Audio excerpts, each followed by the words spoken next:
Sejak tahun 2007 kami juga sudah mengembangkan project based learning, membuat project untuk menjawab tantangan zaman atau menjawab masalah yang telah mereka temukan. Kelas budaya ini pelaksanaannya ada di intrakurikuler ya, jadi bukan di sore hari. Kelas kepemimpinan ini adalah memang menumbuhkan jiwa leadership dari anak-anak. Maka di kurikulum PHI ini kita fokus di 7 literasi atau 7 kecakapan. Oh, Masya Allah, sangat-sangat mengembangkan minat dan bakat siswa ya, usia tinggal milih aja mau masuk apa. Assalamualaikum warahmatullahi wabarakatuh. Selamat datang di YouTube channel LHI School Official dalam program Jendela LHI, di mana kita semua akan mendapatkan informasi menarik seputar Sekolah Islam Terpadu LHI Banguntapan. Kembali lagi bersama saya, Lulu Mafaza, yang akan menemani ayah bunda dalam membahas beberapa topik menarik ke depannya. Di episode kali ini, kita akan membahas salah satu sekolah yang ada dalam Satuan Pendidikan LHI Banguntapan, yaitu SDIT LHI Banguntapan, di mana sudah ada narasumber kita hari ini, yaitu Ustazah Nurul Qayyimah, sebagai Kepala Sekolah SDIT LHI Banguntapan. Selamat datang, Ustazah. Terima kasih, Mbak. Oke. Di sekolah SDIT LHI Banguntapan ini, kurikulumnya berbeda daripada sekolah-sekolah dasar lainnya ya teman-teman. Jadi pasti menarik untuk disimak. Simak videonya sampai akhir ya. Oke, Ustazah, boleh saya tanya-tanya nih, diskusi bareng tentang SDIT LHI ya, Us ya? Oke, boleh saya mulai ya, Us ya? Silakan. Oke, kalau gitu saya mulai yang pertama itu, kalau boleh tahu ya, Us ya, kita sharing-sharing ini tentang kayak highlight atau mungkin sekilas tentang SDIT LHI gitu, Us. Mungkin dari visi misi atau latar belakangnya SDIT LHI. Boleh dijelaskan singkat, Us? Oke, terima kasih ayah bunda semuanya. Selamat datang di LHI Official. Kali ini kita akan bahas tentang SDIT LHI. Jadi SDIT LHI ini berdiri di tahun 2007.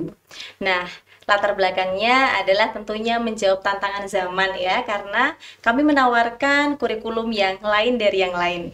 Kurikulum yang kami pakai adalah kurikulum internal dengan nama PHI, Pendidikan Holistik Integratif. Jadi, kurikulum PHI ini itu pasti lain dari yang lain, Mbak. Kenapa? Karena kenapa namanya holistik integratif? Karena kita ingin mengakses keseluruhan secara holistik begitu ya. Kalau biasanya pada umumnya kita fokus pada intelektual saja, maka di kurikulum PHI ini kita fokus di 7 literasi atau 7 kecakapan. Mulai dari spiritual literasi, moral literacy, intellectual literacy, physical literacy, interpersonal literacy, cultural literacy, dan social literacy. Jadi komplit begitu ya, tidak hanya sekedar aspek intelektual saja begitu.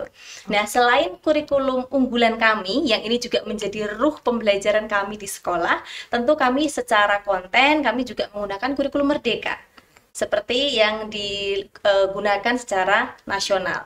Terima kasih Ustazah tentang kurikulum dan juga kilas-kilasnya itu. Selanjutnya tentang model pembelajarannya, Us. Kalau model belajarnya anak-anak di SDIT LHI itu gimana tuh Us sehari-harinya? Oke, jadi guru-guru di kelas itu menggunakan beragam model pembelajaran. Nah, salah satu yang menjadi unggulan kami itu sejak tahun 2007 kami juga sudah mengembangkan project based learning. Jadi anak-anak itu belajar melalui project. Mereka di kelas akan melihat dulu ada permasalahan apa yang ada di sekelilingnya, kemudian bersama kelompok ya, karena kita juga mengunggulkan bagaimana mereka bisa berinteraksi dengan banyak siswa. Ini salah satu aspek di interpersonal literacy. Jadi kemudian dalam kelompok tersebut mereka nantinya akan membuat proyek untuk menjawab tantangan zaman atau menjawab masalah yang telah mereka temukan. Nah, selain itu dalam mata pelajaran yang lain juga guru mengoptimalkan untuk pembelajaran itu bisa hands-on. Hands-on ini artinya jadi tidak hanya sekedar menerima teori, kemudian menghafalkannya, tidak, tapi bagaimana mereka itu bisa terjun langsung untuk mendapatkan ilmu baru. Jadi bagaimana mereka juga discovery learning-nya bagus, begitu. Oke. Itu tentang modelnya ya. Kalau sehari-hari dalam penerapannya nih, Us, fasilitas apa yang anak-anak bakal dapetin di SD TLHI mungkin dari pagi sampai selesai jam pelajaran sekolah itu apa aja Us fasilitasnya? Oke, jadi di pagi hari anak-anak ini dimulai dengan morning motivation. Jadi morning motivation itu sebenarnya zona alfa ya, ketika mungkin masuk ke sekolah itu ada cranky di jalan, di rumah bersama saudaranya misalnya. Nah, ini adalah fase yang sangat penting begitu kalau kata guru-guru kami. Ketika morning motivation ini sebagai zona alfa ini berhasil, maka anak-anak itu akan sangat smooth dari pagi sampai sore hari, sehingga mereka bisa mengikuti pembelajaran dengan sangat baik, aktif, antusias, pokoknya semuanya bisa berjalan dengan lancar begitu. Nah, itu mulai dari pagi ya, ada morning motivation, kemudian kami juga ada pembiasaan sholat duha.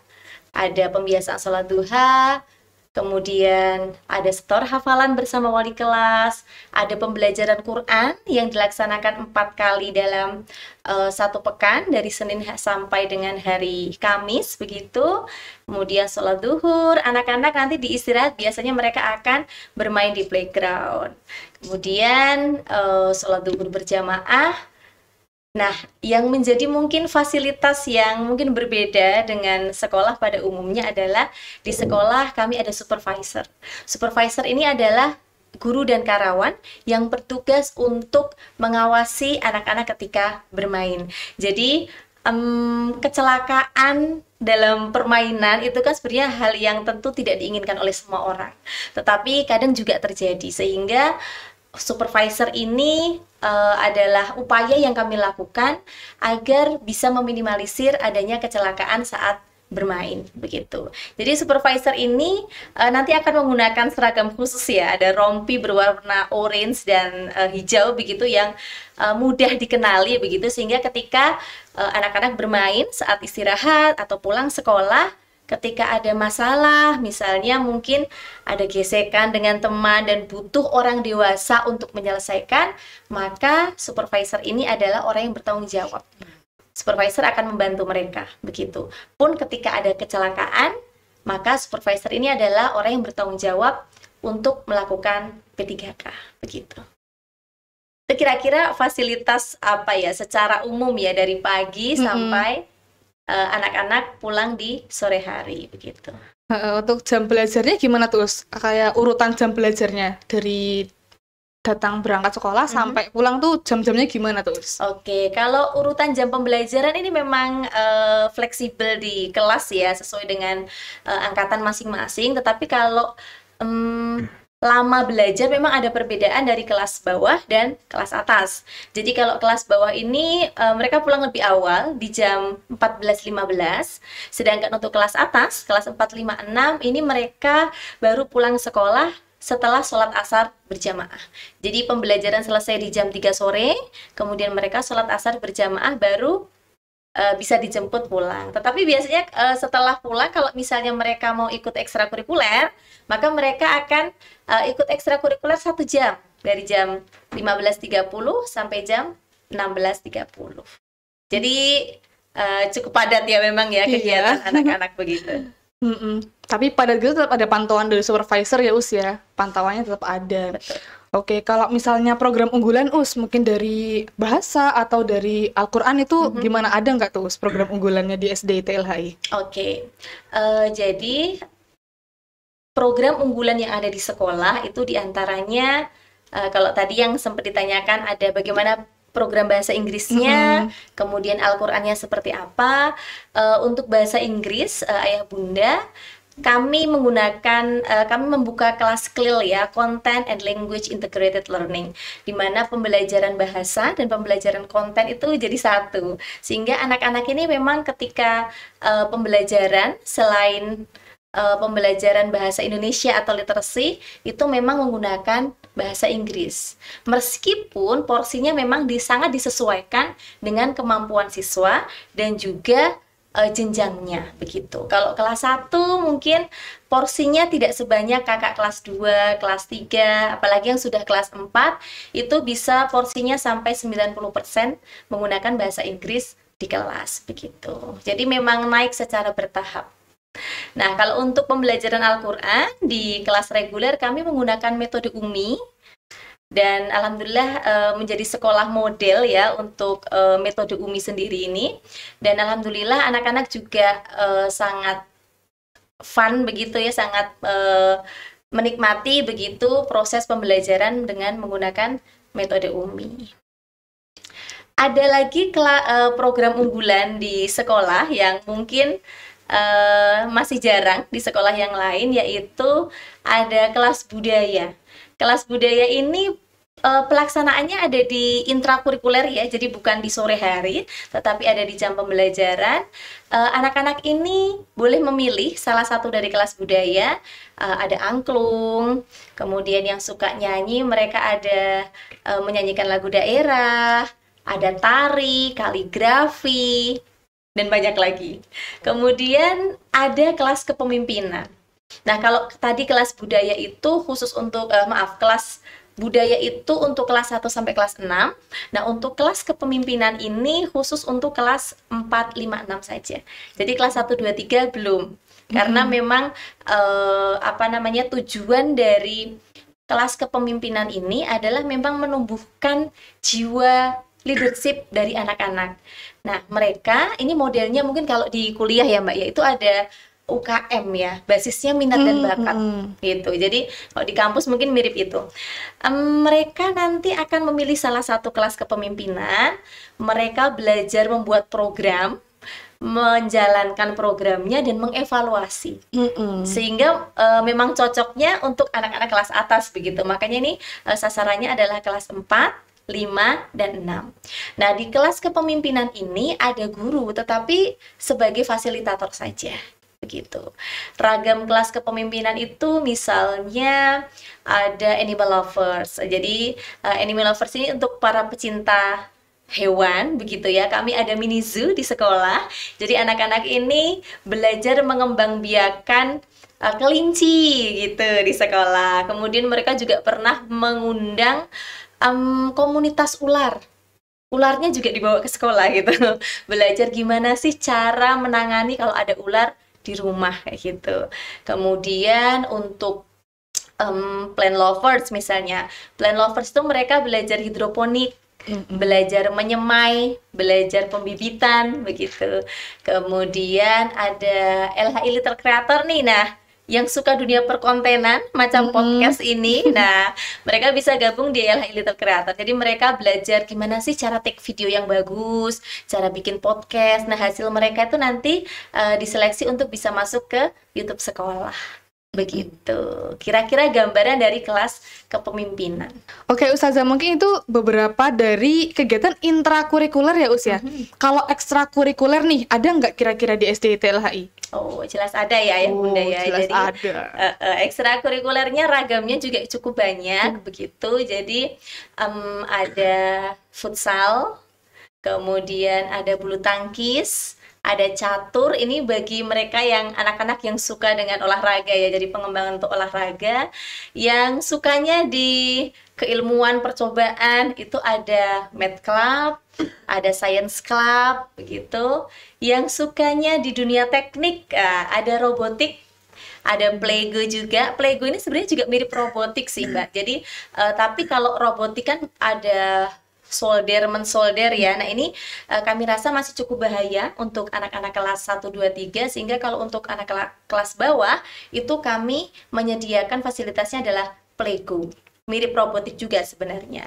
Kemudian ada LHI Music School, ini untuk anak-anak yang suka dengan dunia seni, misalnya suka dengan dunia tarik suara, suka main alat musik. Kami ada LHI Music School dan biasanya ada project untuk membuat album kayak gitu. Jadi ya ada guru-guru kami juga yang spesialis songwriter. Nah, jadi keren sekali. Guru-guru kami membuat lagunya yang nanti dimainkan oleh anak-anak, baik dimainkan dalam band maupun dinyanyikan grup vokal. kayak gitu. Masya Allah, sangat-sangat mengembangkan minat dan bakat siswa ya Us ya, tinggal milih aja mau masuk apa ya. Bismillah, semoga. Nah, udah lengkap banget tuh ayah bunda, boleh nih SD TLHI.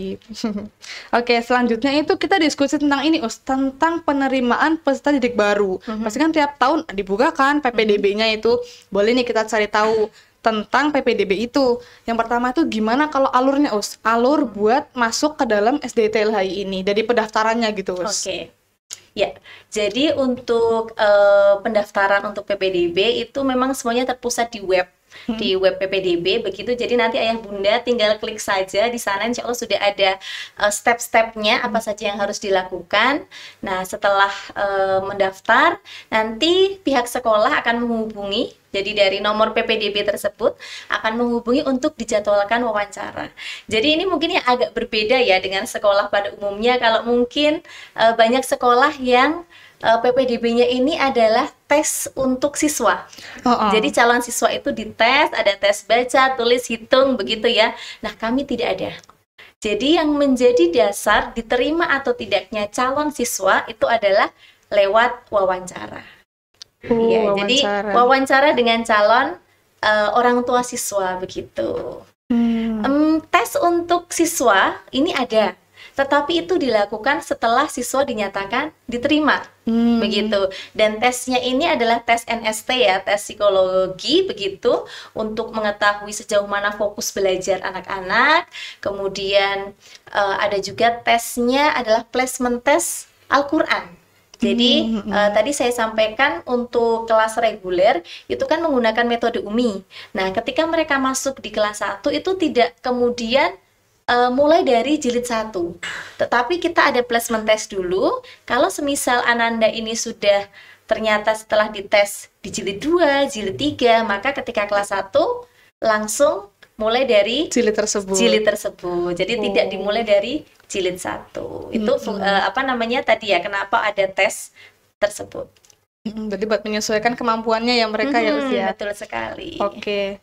Itu dari alur. Kalau tata caranya nih Us, tata cara kalau misal ayah bunda mau daftarkan anak-anaknya. Oh, tadi kan lewat online ya Us ya? Betul. Habis itu wawancaranya offline gitu ya Us ya? Betul. Nah, itu wawancaranya ini memang kami rekomendasikan untuk offline ya, hadir ke sekolah. Tapi kadangkala ada beberapa kendala begitu, misalnya ketika ada ayah bunda yang tinggalnya tidak di Jogja, misalnya bunda di Jogja, ayah ternyata di luar pulau atau luar negeri, itu kadang kita juga memilih menggunakan mode daring begitu. Bisa gitu ya Us, ada pilihannya ya. Bisa. Mudah sekali nih, udah banyak aksesnya berarti ya. Oke, selanjutnya nih Ustazah, ada nggak sih kalau di SD TLHI itu ada kebijakan khusus untuk ayah bunda yang mau menyekolahkan anaknya di SD TLHI, kira-kira ada nggak gitu Us? Atau misalnya seperti diskon atau apa gitu? Ya, oke, tentu ada ya bunda. Jadi ada jalur prestasi yang bisa dipakai, nanti ada diskon khusus yang diberikan oleh sekolah. Dan juga untuk ayah bunda yang sudah punya putra-putri baik di SDI TLHI maupun di SMP TLHI, itu nanti akan ada diskon khusus lagi ya. Jadi diskon khusus untuk saudara yang sudah ada atau sudah bersekolah di sekolah di bawahnya Yayasan Pionir Pendidikan Indonesia. Jadi nggak harus kakaknya nggak harus di SD ya Mbak ya. Jadi di SMP LHI juga tetap dapat diskon khusus begitu. SMA juga termasuk ya Ustaz? SMA juga termasuk. Wah, keren sekali, menarik sekali nih ayah bunda. Oke, mungkin itu aja diskusi kita kali ini Ustazah. Terima kasih Ustazah sudah mau berkenan hadir hari ini di podcast Jendela LHI. Terima kasih juga sudah memberikan materi yang wah, ini keren sekali ternyata ya tentang SDIT LHI. Semoga menjadi insight untuk orang tua, ayah bunda semua, dan pemirsa semua dimanapun pemirsa berada untuk memasukkan putra-putrinya di SDIT LHI Banguntapan. Terima kasih Ustazah ya. Mungkin ini sekian dari podcast Jendela LHI hari ini. Jangan lupa like, share, dan subscribe channel LHI School Official. Kurang lebihnya mohon maaf. Wassalamualaikum warahmatullahi wabarakatuh.